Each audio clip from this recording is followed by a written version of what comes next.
एक दिन आदित्य अपने खेत से अपने घर वापस लौटा ही था कि तभी उसकी पत्नी रुक्मणी उससे बोली, मैं आपकी ही काफी देर से प्रतीक्षा कर रही थी। क्या हुआ रुक्मणी? आज सुबह से राधा ना तो कुछ खा रही है न पी रही है, बस गुमसुम लेटी हुई है। चिंता मत करो, मैं देखता हूँ। इतना बोलकर आदित्य उस चारपाई के नजदीक पहुंच गया जहां उसकी 10 वर्षीय पुत्री राधा आंख बंद करके लेटी हुई थी। आदित्य को अपने पास देखकर 10 वर्षीय राधा ने अपनी आंखें खोल ली। क्या हुआ राधा? तुम्हारी माँ बता रही हैं कि तुमने सुबह से कुछ खाया पिया नहीं। अगर तुम ऐसे ही भूखी रहोगी तो तुम और ज्यादा कमजोर हो जाओगी। पिताजी, मुझे भूख नहीं लग रही और मेरे शरीर में पूरी तरह से दर्द हो रहा है। राधा की बात सुनकर आदित्य की आंख में आंसू आ गए, क्योंकि आदित्य की 10 वर्षीय पुत्री राधा काफी समय से बीमार चल रही थी। आदित्य अपनी आंखों से आंसू पोंछते हुए बोला, चिंता मत कर राधा, तू बिल्कुल स्वस्थ हो जाएगी।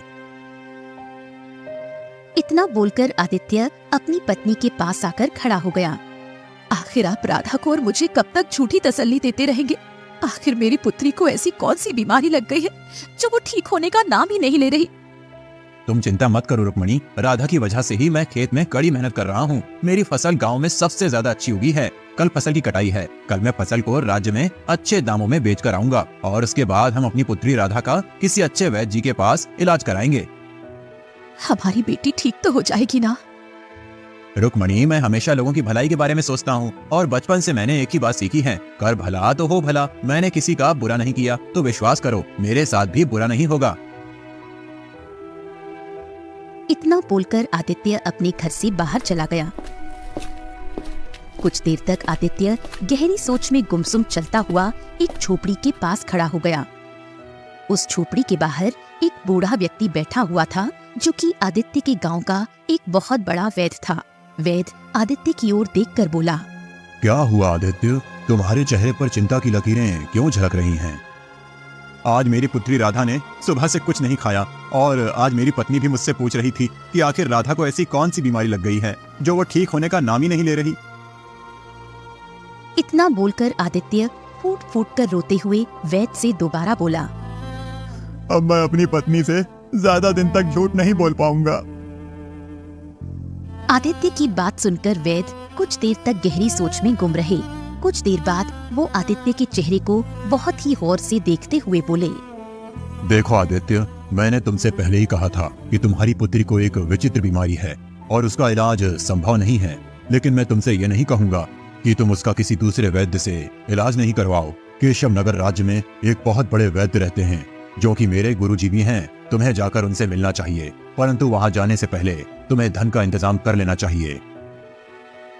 कल मैं अपनी फसल काट कर राज्य में अच्छे दामों पर बेच कर आऊंगा और फिर उसके बाद मैं अपनी पुत्री को उन्हीं वैद्य के पास ले जाऊंगा जो आपके गुरु हैं। मुझे विश्वास है कि मेरी पुत्री सही हो जाएगी।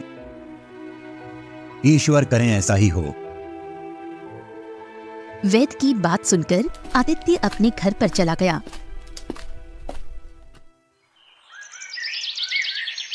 अगली सुबह जब आदित्य अपने खेत की फसल कटाई के लिए जाने ही वाला था कि तभी गांव का मुखिया दौड़ते हुए आदित्य के घर पर आ पहुंचा।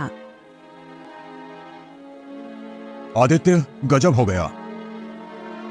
क्या हुआ मुखिया जी, आप इतने घबराए हुए क्यों हैं? जो खबर मैं लेकर आया हूं उसे सुनकर तुम भी घबरा जाओगे। जल्दी बताइए मुखिया जी, क्या हुआ है? आदित्य, कल रात तुम्हारी फसल में आग लग गई। तुम्हारी फसल जलकर राख हो गई।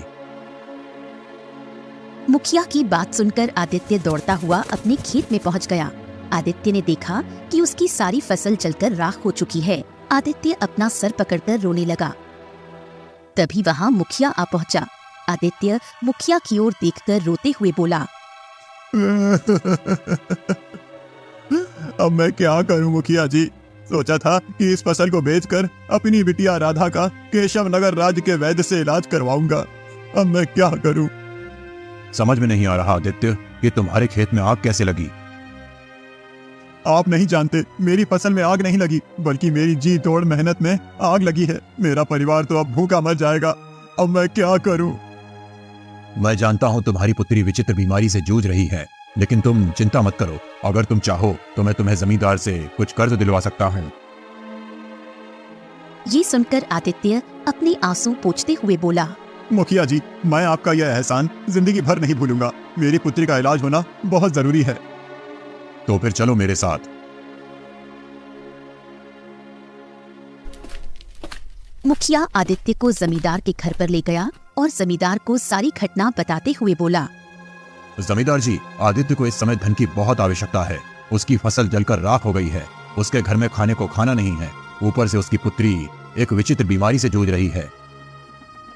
इस बेचारे के ऊपर तो एक साथ आफतों के पहाड़ टूट पड़े हैं। ठीक है, मैं इसे धन देने के लिए तैयार हूँ, लेकिन कुछ महीनों बाद मेरी पुत्री मोहिनी का विवाह होने वाला है। इसे सारी रकम ब्याज सहित वापस लौटानी होगी।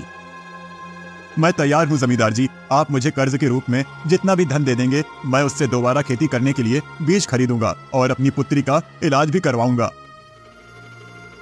जमींदार ने कुछ स्वर्ण मुद्राओं की थैली आदित्य को पकड़ा दी। आदित्य वो स्वर्ण मुद्राओं की थैली को लेकर अपने घर पर चला गया और सारी घटना अपनी पत्नी रुक्मणी को बताते हुए बोला, जमींदार तो बहुत ही अच्छे आदमी निकले रुक्मणी। अगर जमींदार जी मुझे कर्ज नहीं देते तो ना जाने क्या होता। मैं तो हिम्मत ही हार गया था।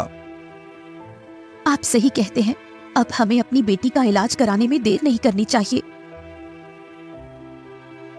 आदित्य उसी दिन अपनी पत्नी रुक्मणी के साथ अपनी पुत्री राधा को लेकर केशव नगर राज्य के उस बड़े वैद्य के पास चला गया।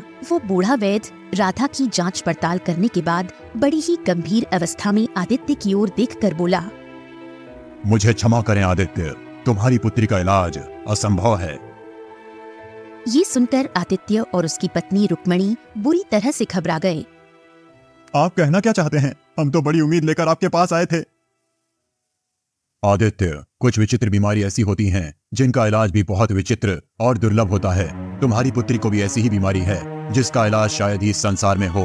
तुम अपनी पुत्री को यहाँ से ले जा सकते हो। आदित्य और रुक्मणी फूट फूट कर रोने लगे। वो दोनों उदास मन से अपनी पुत्री राधा को लेकर दोबारा अपने गांव वापस आ गए। अपने घर पर आकर रुक्मणी रोते हुए आदित्य से बोली, तो क्या हमारी पुत्री राधा कभी सही नहीं हो पाएगी? हिम्मत मत हारो रुक्मणी। मेरा मन अभी भी कहता है कि मेरी पुत्री राधा सही हो जाएगी। अरे केशव नगर राज्य के वैद्य ने अगर हार मान ली तो क्या हुआ? और भी राज्य में ऊंचे वैद्य हैं। मैं दूसरे राज्य के वैद्य के पास जाऊंगा, लेकिन फिलहाल तो खेत में काम करना भी जरूरी है, क्योंकि जमींदार का कर्जा भी चुकाना है।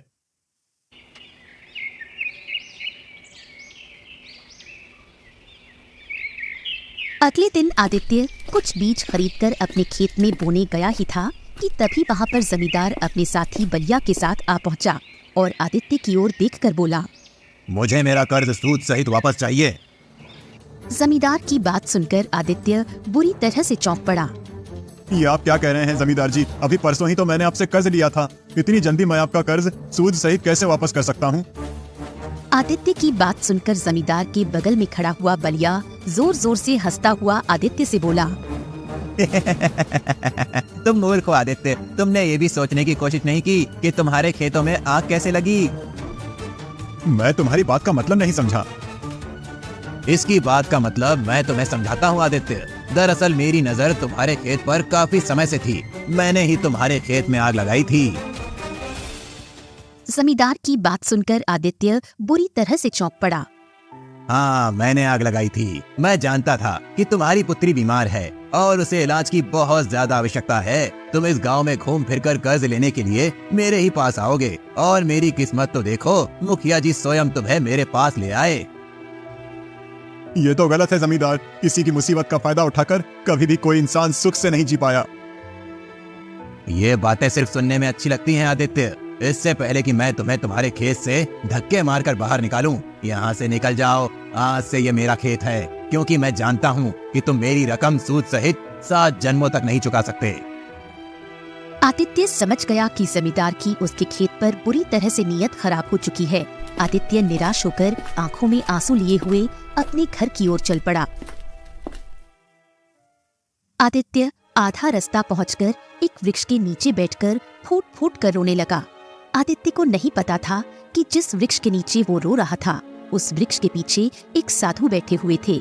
आदित्य के रोने की आवाज सुनकर अचानक वो चौंक पड़े। वो साधु आदित्य के पास आकर बोले, क्या हुआ, तुम रो क्यों रहे हो?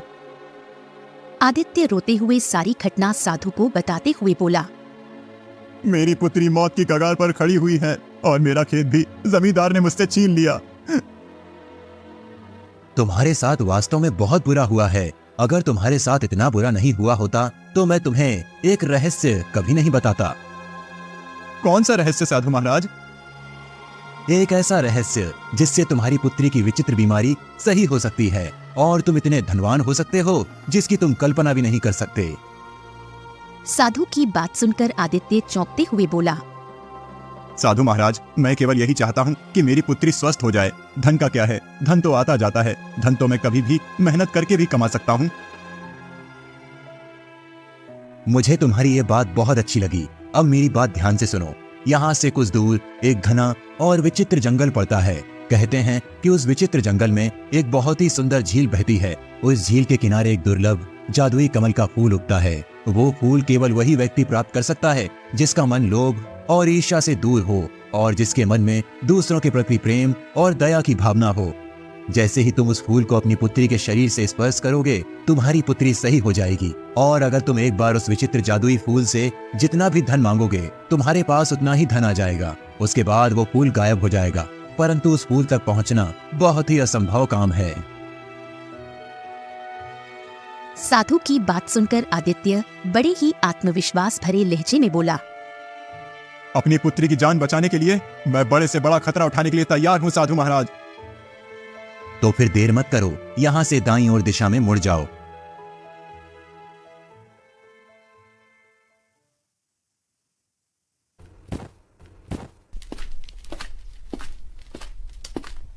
आदित्य तुरंत दाईं ओर दिशा की ओर चल दिया। आदित्य सुबह से लेकर शाम तक पैदल चलता रहा। रात तक आदित्य बुरी तरह से थक चुका था। आदित्य के पैर जवाब दे चुके थे। थक हार कर आदित्य एक घने वृक्ष के नीचे कुछ देर आराम करने के लिए बैठ गया।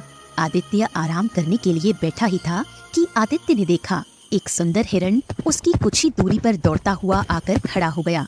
अगले ही पल झाड़ियों से एक शेरनी निकलकर हिरण के ठीक सामने आकर खड़ी होकर उसे घूरने लगी। शेरनी को देखकर हिरण बुरी तरह से डर गया। आदित्य इस दृश्य को बड़े ही गौर से देख रहा था। हिरण वहाँ से भागने ही वाला था कि तभी शेरनी मनुष्य की आवाज में हिरण से बोली, तुम मुझसे ज्यादा तेज नहीं भाग सकते। शेरनी के मुंह से इंसानी आवाज सुनकर आदित्य बुरी तरह से चौंक पड़ा। तभी हिरण भी इंसानी आवाज में शेर से बोला, मुझे जाने दो। नहीं, मुझे बहुत जोरों की भूख लगी है, मैं तुम्हें नहीं जाने दे सकती। तभी हिरण दया भरी नजरों से आदित्य की ओर देखते हुए बोला, तुम तो मनुष्य हो, क्या तुम मेरी जान बचा सकते हो? न जाने क्यों हिरण के ऐसा बोलने पर आदित्य को हिरण के ऊपर बहुत तरस आ गया। आदित्य शेरनी की ओर देखकर बोला, तुम तो शेरनी हो, फिर तुम इंसान की आवाज में कैसे बात कर सकती हो? मैं एक मायावी शेरनी हूँ। अगर तुम मायावी शेरनी हो तो फिर ये हिरण भी मायावी हुआ। तुम इसे छोड़ दो। मैं इसे एक ही शर्त पर छोड़ सकती हूँ। कौन सी शर्त? इसके बदले में तुम्हें अपना भोजन बनाऊंगी। क्या तुम इसके लिए तैयार हो? शेरनी की बात सुनकर आदित्य गहरी सोच में डूब गया। कुछ देर बाद आदित्य शेरनी की ओर देखकर बोला, मुझे एक विचित्र जादुई फूल की तलाश है। उस फूल के द्वारा ही मेरी बेटी की बीमारी सही हो सकती है। मुझे थोड़ा सा समय दे दो। मुझे उस फूल को अपने घर ले जाने दो। जैसे ही मेरी बेटी ठीक होगी, मैं तुरंत ही यहाँ पर आ जाऊंगा। नहीं, अगर इस हिरण की जान बचाना चाहते हो तो फिर तुम्हें अभी और इसी समय फैसला करना होगा। आदित्य ने देखा कि हिरण की आंखों में आंसू थे। हिरण बड़ी मासूमियत भरे अंदाज में आदित्य से बोला, मेरी माँ मेरा इंतजार कर रही है। अगर मैं समय पर अपनी माँ के पास नहीं पहुँचा तो उन्हें बहुत दुख होगा, और अगर उसे पता चला कि मुझे शेर खा गया तो वो जीते जी मर जाएगी। ये दुख सुनकर आदित्य शेरनी से बोला, ठीक है, तुम इस हिरण को जाने दो। तुम मुझे खा सकती हो, कर भला तो हो भला। अगर मैं इसका भला करना चाह रहा हूँ तो मुझे विश्वास है कि मेरा भी भला होगा। आदित्य ने इतना कहा ही था कि तभी हिरण रंग बिरंगी किरणों के साथ वहाँ से गायब हो गया और शेरनी रंग बिरंगी किरणों के साथ एक सुंदर लड़की में परिवर्तित हो गई। ये देखकर आदित्य आश्चर्य में पड़ गया। सुंदर लड़की आदित्य की ओर देखकर बोली, मैं वन देवी हूँ। वर्षों से मनुष्य उस विचित्र और जादुई फूल की तलाश में इस स्थान पर आते हैं। मैं उनकी इसी तरह परीक्षा लेती हूँ, परंतु तुम पहले मनुष्य हो जो इस परीक्षा में पास हुए हो। अपनी आंखें बंद करो।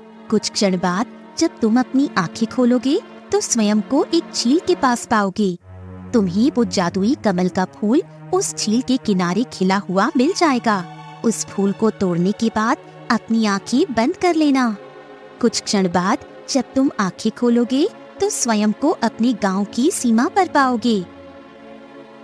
आदित्य ने तुरंत अपनी आंखें बंद कर ली। कुछ क्षण के बाद जब आदित्य ने अपनी आंखें खोली तो उसने अपने आप को एक सुंदर झील के नजदीक पाया, जिसके किनारे एक चमकता हुआ कमल का फूल खिला हुआ था।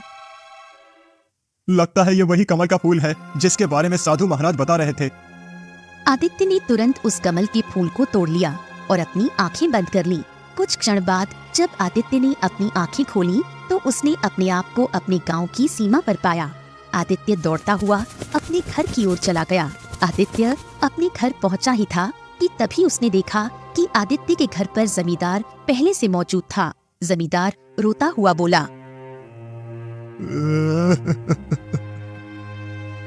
मुझे क्षमा कर दो आदित्य, मुझे मेरे किए की सजा मिल गई।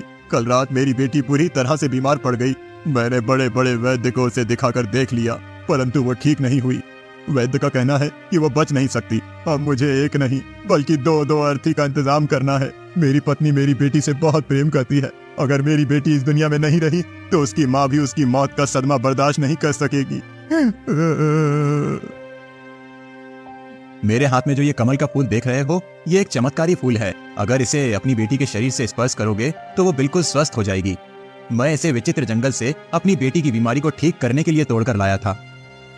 तब तो तुम्हें अपनी बेटी को ठीक करना चाहिए आदित्य। मुझसे तुम्हारा दुख देखा नहीं जा रहा।